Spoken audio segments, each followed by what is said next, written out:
સમાચાર નવસારીથી, જ્યાં બિલીમોરામાં જ્વેલર્સમાં લૂંટનો પ્રયાસ અને ફાયરિંગની ઘટનામાં પોલીસે 3 લોકોને દબોચી લીધા છે। ગઈકાલે ત્રણેય શખ્સોએ લૂંટનો પ્રયાસ કર્યો હતો। પ્રતિકાર કરનાર જ્વેલર્સ ઉપર ફાયરિંગ પણ થયું। લૂંટારુઓને ઝડપી લેવા માટે પોલીસે 300 થી વધુ સીસીટીવી તપાસ્યા અને 3 લોકોને ઝડપી લીધા છે।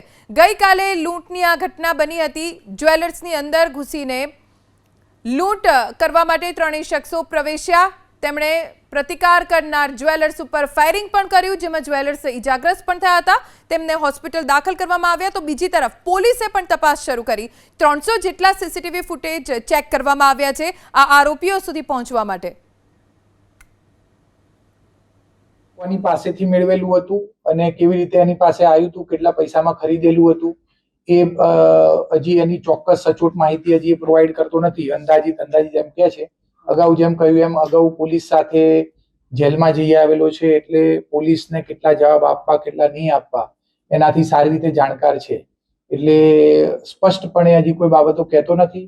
વેપન ક્યાંથી લાવ્યો હતો એ અમારા રિમાન્ડનો એક મુદ્દો પણ રિમાન્ડ પેકિંગનો એક મુદ્દો છે। એટલે રિમાન્ડ દરમિયાન એ બાબત ચોક્કસ થશે।